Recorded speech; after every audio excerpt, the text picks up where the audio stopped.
నమస్తే అండి, ఎలా ఉన్నారు అందరూ? బాగున్నారా? నేనైతే బాగున్నానండి. మీ అందరికీ అమ్మవారి ఆశీస్సులు ఎల్లప్పుడూ ఉండాలని కోరుకుంటూ, వైశాఖ శుద్ధ తదియని అక్షయ తృతీయ పర్వదినంగా చెప్తారు. అక్షయ అంటే తరిగిపోనిది, నాశనం లేనిదని అర్థం, శాశ్వతంగా ఉండేదని కూడా అర్థం. ఆ రోజు ఏ పని చేసినా, అలానే ఏ చిన్న దానం చేసినా కానీ అది మనకి అక్షయమైన ఫలితాన్ని ఇస్తుంది. ఈ అక్షయ తృతీయ తిథి ప్రారంభమయ్యేది మే నెల 2022వ సంవత్సరం 3వ తారీఖున మంగళవారం ఉదయం 5:05 ప్రారంభమై ఇక ఆ రోజునంతా కూడా పూర్తిగా ఉంటుంది. అక్షయ తృతీయ మంచి అదృష్టాన్ని తెస్తుందని అందరూ నమ్ముతారు. ఈరోజు ప్రారంభించిన ఏ పనైనా సరే విజయం సిద్ధిస్తుంది. అలాంటి రోజున అమ్మవారు మరింతగా మన ఇంట్లోకి కాలు అడుగు మోపి తిష్ట వేసుకొని మన ఇంట్లో ధనధాన్యాలకు ఎలాంటి లోటు అనేది లేకుండా ఉండాలంటే ఈ అక్షయ తృతీయ రోజున ఆమెను ఆహ్వానించి మన ఇంట్లోనే బంధనం చేసే ఒక చిన్న పరిహారాన్ని అనేది చేసుకుందాం. కొన్ని రోజుల్లో అద్భుతమైన శక్తులు ఉంటాయి. మనం ఏది కోరుకున్నా చాలా వరకు నెరవేరుతాయి. ధనానికి సంబంధించిన ఇబ్బందులు వస్తున్నాయి, ధనం కావాలి, దాని ఉండాలి, మా కుటుంబం వృద్ధిలోకి రావాలని కోరుకునే వాళ్ళు ఎవరైనా సరే చేయొచ్చు. ఈ అక్షయ తృతీయ రోజున చేస్తే కనుక మరింత ఫలితాలు ఉంటాయి. మన ఇంట్లో ఉండే వాటితోనే మనం చక్కగా ఈ పరిహారాన్ని చేసుకోవచ్చు. మరి ఆ విషయాలన్నీ కూడా తెలుసుకునే ముందు ఒక చిన్న రిక్వెస్ట్, కనీసం వీడియోని చూసేవారు ఒక చిన్న లైక్ చేయడం మాత్రం అసలు మర్చిపోకండి. సబ్స్క్రైబ్ కానివారు, కొత్తవారు మొదటిసారిగా చూస్తుంటే మన ఛానల్లో అనేక రకాలైన సమస్యలకు తగ్గ మంచి మంచి పూజలు పరిహారాలు ఉన్నాయి.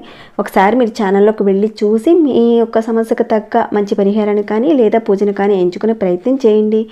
దాంతోపాటుగా సబ్స్క్రైబ్ కండి, బెల్ బటన్ ప్రెస్ చేయండి, ఆలని నోటిఫికేషన్ తప్పకుండా యాక్టివేట్లో పెట్టుకోండి.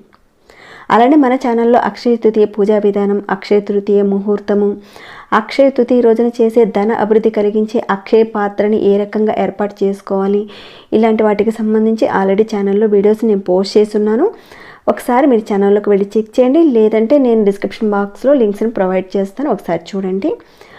ఈ రోజున మీరు ఉదయాన్నే లేచి చక్కగా తలారా స్నానం చేసుకొని ఇల్లును శుభ్రం చేసుకొని ఈ పరిహారాన్ని సాయంత్రం నుంచి మొదలు పెట్టుకోవాలి. అప్పుడే లక్ష్మీదేవి అమ్మవారు ఆకర్షింపబడుతుంది, స్థిరంగా ఉంటుంది. మాకు సాయంత్రం వీలు కాదండి, ఉదయం చేసుకోవచ్చా అంటే చేసుకోకూడదు, సాయంత్రమే చేయాలి. ఇది ఒకటి గుర్తుపెట్టుకోండి, ఉదయం చేయకూడదు.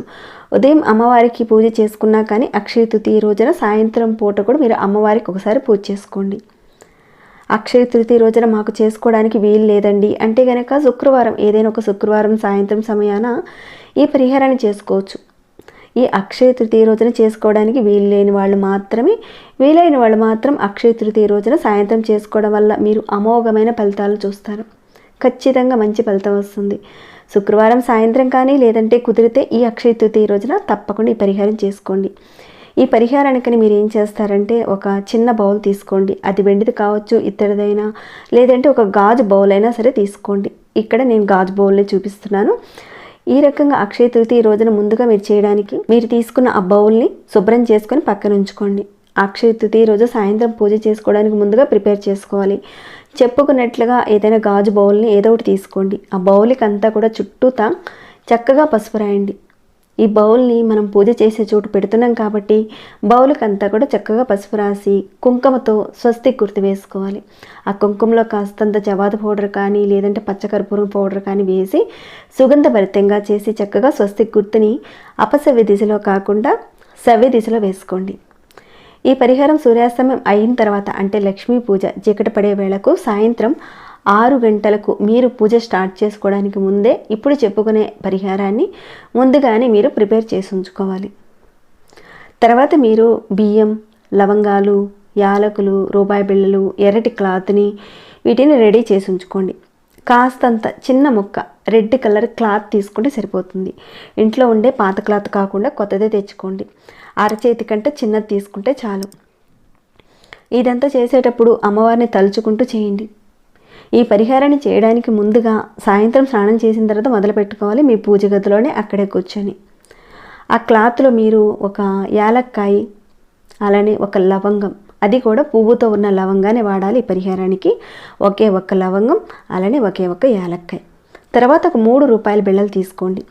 పూర్వం రోజుల్లో ఆ ప్లేస్లోనే అంటే ఇప్పుడు చెప్పుకున్న ప్లేస్లోనే సిల్వర్ కాయిన్స్ని వాడేవారట. మీరు పెట్టుకోగలిగే స్తోమత ఉంటే కనుక పెట్టండి. మీ దగ్గర సిల్వర్ కాయిన్స్ ఒక్కటంటే ఒక్కటి ఉన్నా కానీ పెట్టుకోవచ్చు ఈ పరిహారానికి, అది మీ ఇష్టం. మీ దగ్గర సిల్వర్ కాయిన్ ఉంటే పెట్టండి ఒకటి, లేదా మీ దగ్గర సిల్వర్ కాయిన్ లేకపోతే ఒక రూపాయివి 3 రూపాయల కాయిన్స్ పెట్టండి. ఒకే నెంబర్తో ఉన్నవి 1 రూపాయి బిళ్ళని 3 రూపాయలు పెట్టండి. ఇవన్నీ కూడా ఇంట్లో చాలా వరకు ఈజీగా ఉండేటివి కాబట్టి బయటకు ఎక్కడికి కూడా వెళ్ళనవసరం లేదు, చక్కగా చేసుకోవచ్చు. ఆ తర్వాత చిటికెడు పసుపు కాస్త కుంకాన్ని కూడా పెట్టండి. ఈ పరిహారాన్ని చేసుకొని అమ్మవారిని ఆకర్షింప చేసుకొని మన ఇంట్లోనే బంధనం చేసుకోవచ్చు. అలా పెట్టేసిన తర్వాత ఆ రూపాయి బిళ్ళలన్నింటినీ కూడా బయటికి రాకుండా గట్టిగా మూట కట్టేయండి. తర్వాత సిద్ధం చేసుకున్న బౌల్ ఉంది కదండి, దాంట్లోకి బియ్యం పోయండి. మట్టి బిడ్డలు, పురుగులు అలాంటివి ఏవి లేకుండా ముందుగా శుభ్రం చేసి ఉంచుకున్న మంచి క్వాలిటీ ఉన్న బియ్యాన్ని పోయండి. ఆ బియ్యాన్ని ఆ బౌల్లో సగంగా నింపండి. ఇక ఆ బౌల్కి మూత అనేది పెట్టకుండా ఓపెన్గా ఉంచి ఒక చిన్న ప్లేట్లో అమ్మవారి ఎదురుగుండా పెట్టండి. ఎక్కడైతే ప్లేస్లో పూజ చేసుకుంటామో అమ్మవారి ఎదురుగుండా పెట్టండి. ఇక తర్వాత దీపారాధన చేసుకోండి. కుదిరినంతలో నైవేద్యం పెట్టండి. ధూప దీపాలన్నీ కూడా అమ్మవారికి చూపించండి. ఇక ఈ కట్టిన మూట ఉంది కదా, దాన్ని మీ చేతిలో పట్టుకొని అమ్మవారిని చూస్తూ, ధనానికి సంబంధించిన సమస్యలు రాకుండా ఉండాలమ్మా, నువ్వు మా ఇంట్లో స్థిరంగా ఉండమ్మా, మా కోరికలు తీర్చే తల్లి, ధనానికి సంబంధించిన కోరికలన్నీ కూడా నెరవేరాలి, దానికని ఈ పరిహారం చేస్తున్నాను, తప్పకుండా కోరికలు తీర్చేటట్టు చూడు తల్లి అని గట్టిగా సంకల్పం చెప్పుకోండి. ఆ మూటని అలా పట్టుకొని తర్వాత అమ్మవారికి సంబంధించిన ఓం మహాలక్ష్మి నమః లేదంటే ఓం కమలవాసిన్యే నమః అనే ఈ 2 మంత్రాల్లో ఏదో ఒకటి ఒక 21 సార్లు చదువుకోండి. ఆ మూటని చేతిలో పట్టుకొని 21 సార్లు చదువుకోవాలి. ఇక తర్వాత ఈ మూటని ఈ బౌల్లో పెట్టేసి ఆ మూట మొత్తం కూడా మునిగేలా మొత్తం బియ్యంతో నింపేయండి. గాజు బౌల్ నిండుగా నింపేయండి. తర్వాత అమ్మవారికి ధూప దీపాలు నైవేద్యాలు అన్నిటినీ చూపించండి. అలానే ఆ బౌల్కి కూడా చూపించండి. ఇక ఇక్కడ తప్పకుండా పఠించవలసిన మంత్రం కూడా ఉంది. ఓం మహాలక్ష్మి నమః లేదంటే ఓం కమలవాసిన్యే నమః. ఈ మంత్రాల్లో ఏదో ఒక మంత్రాన్ని ఒక 21 సార్లు పఠించండి. ఈ మంత్రాలు నేను స్క్రీన్పై ఇస్తానండి, ఒకసారి మీరు చూడండి. ఈ మూటను పట్టుకున్నప్పుడు ఈ మంత్రాల్లో ఒకటి పఠించండి. అలానే పూజ చేసేటప్పుడు అమ్మవారి దగ్గర ఈ మంత్రాలని తప్పకుండా పఠించండి. అంటే ఈ రెండిట్లో ఏదో ఒకటి తప్పకుండా పఠించండి. ఈ అక్షయ తృతీయ రోజున చేసే పూజలో లక్ష్మీదేవికి సంబంధించిన అష్టోత్తరాలు, శతనామావళి వస్తే కనుక వాటిని కూడా చక్కగా పఠించండి. ఆ రకంగా ఎవరైతే అమ్మవారికి సంబంధించిన నామాన్ని జపిస్తూ అమ్మవారికి పూజ ఎంత బాగా చేసుకుంటారో అంత మంచిదండి ఈ అక్షయ తృతీయ రోజున. ఇక పూజ మొత్తం పూర్తయిపోయిన తర్వాత దీపారాధన కొండెక్కిన తర్వాత ఆ బౌల్ని అక్కడి నుంచి తీసేసి మూత పెట్టేయండి. మూతతో ఉన్న బౌల్ని మాత్రమే ఈ పరిహారానికి తీసుకోవాలి. లేదంటే ఓపెన్గా ఉంచేశారనుకోండి, ఏ పురుగో పొట్టరో అలాంటి వాటితో ప్రాబ్లం అయిపోతుంది. కాబట్టి మూతతో ఉన్న బౌల్ని మాత్రమే తీసుకోండి. తర్వాత ఏం చేయాలంటే మీ ఇంట్లో ఉత్తరం వైపు డబ్బులు దాచుకునే కబోర్డ్ ఉంటుంది కదా, ఆ కబోర్డ్లో కాస్త ఎత్తులో పెట్టుకోండి. ఉత్తరం వైపు కబోర్డ్ లేదండి అంటారా, మీ ఇంట్లో పూజ గదిలోనే అక్కడే చక్కగా ఈ బౌల్ని పెట్టుకోవచ్చు. కానీ డబ్బులు దాచుకునే కబోర్డ్లో పెట్టుకుంటే చాలా చాలా మంచిది. కుదిరితే కనుక తప్పకుండా ఉత్తరం దిక్కు వైపు కబోర్డ్లో డబ్బులు దాచుకునే చోట పెట్టండి. ఇక ఆ రకంగా పెట్టిన తర్వాత ఇక దాని గురించి పెద్దగా మీరు ఆలోచించాల్సిన అవసరం లేదు. కాకపోతే పిల్లలకు అందకుండా కాస్త చూసుకోండి. మంచి క్వాలిటీ బియ్యం తీసుకున్నారని ఒక నమ్మకం ఉంటే కనుక ఈ పరిహారానికి అవి పాడవవు అనే ఒక నమ్మకం ఉంటే కనుక 1 సంవత్సరం పాటు, అంటే సంవత్సరానికి ఒకసారి చేస్తే సరిపోతుంది ఈ పరిహారాన్ని. సంవత్సరం అయిపోయిన తర్వాత మళ్ళీ అక్షయ తృతీయ రోజున మళ్ళీ ఇదే విధంగా ప్రిపేర్ చేసి పెట్టుకోవాలి. లేదంటే బియ్యానికి పురుగు పట్టే అవకాశం ఉంటుంది మంచి బియ్యం తీసుకోకపోతే ఈ సంవత్సరం లోపల. కాబట్టి మంచి బియ్యం తీసుకుంటే కనుక నెక్స్ట్ వచ్చే అక్షయ తృతీయ రోజున మీరు ఇదే రకంగా ప్రిపేర్ చేసి పెట్టుకోవచ్చు. లేదండి కాస్త మంచి క్వాలిటీగా లేవు బియ్యం అంటారా, ఈ అక్షయ తృతీయ రోజు చేసిన తర్వాత ఒక 6 మంత్స్ తర్వాత ఒక మంచి శుక్రవారం రోజున ఇదే విధంగా ప్రిపేర్ చేసి పెట్టుకోండి. మళ్ళీ అక్షయ తృతీయ రోజున వచ్చినప్పుడు మళ్ళీ 6 నెలల తర్వాత వచ్చిన తర్వాత ఇదే విధంగా అమ్మవారి దగ్గర పూజలో పెట్టుకొని ఉత్తరం దిక్కున డబ్బులు దాచుకునే ప్లేస్లో పెట్టుకోవాలి.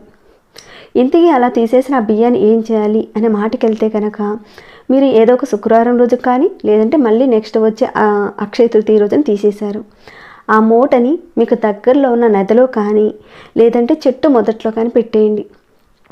కుదిరితే కనుక తప్పకుండా నదిలో వేసేయండి. ఈ రకంగా చేయడం వల్ల లక్ష్మి అమ్మవారు మీ ఇంటిని వదిలి వెళ్ళదు, అమ్మవారు స్థిరంగా ఉంటుంది. ఇది ఒక బంధన పరిహారం. అమ్మవారిని స్థిరంగా ఉంచడానికి చేసే ఒక చిన్న ప్రయోగం ఇది. దీనివల్ల మన ఇంట్లోనే ఉండిపోతుంది ఆమె, మీకున్న కష్టాలన్నీ తీరుతాయి. ఇక ఆ డబ్బాలో పోసిన ఆ బియ్యాన్ని ఏం చేయాలంటే మీరు మీ ఇంట్లో శాకాహారంగా వాడుకోవచ్చు. శాకాహారంగానే వాడుకోవాలి బియ్యాన్ని. ఈ రకంగా అక్షయ తృతీయ రోజున చేసుకుంటే ఖచ్చితంగా అమ్మవారి అనుగ్రహం ఎల్లవేళలా మీ మీద ఉంటుంది.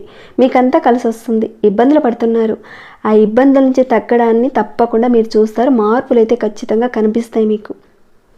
ఓకేనండి, మీ అందరికీ అర్థమయ్యేలా చెప్పాను అనుకుంటున్నాను. ఖచ్చితంగా ఈ అక్షయ తృతీయ రోజున అమ్మవారి బంధనం చేసుకొని అమ్మవారిని మీ ఇంట్లోనే ఉంచుకొని మీకున్న ధన సమస్యలన్నీ కూడా తొలగిపోవాలని నేను కోరుకుంటున్నాను. ఇక ఈ వీడియోని ఇంతటితో ముగిస్తున్నాను. ఇంకేమైనా డౌట్స్ వస్తే కనుక అడగండి, తప్పకుండా రిప్లై ఇస్తాను. అలానే మీ మనసుకు ఎలా అనిపించింది నా మాట చెప్పండి. ఇంకా లైక్ చేయకుండా ఉంటే ఒక చిన్న లైక్ చేయండి. సబ్స్క్రైబ్ కాని వారు సబ్స్క్రైబ్ చేసుకోండి. ప్రతిరోజు మన ఛానల్లో ఉన్న వీడియోస్ని చూస్తూ ఉండండి. మరొక భక్తి వీడియోలో మళ్ళీ మిమ్మల్ని కలుసుకుంటాను. అంతవరకు సెలవు.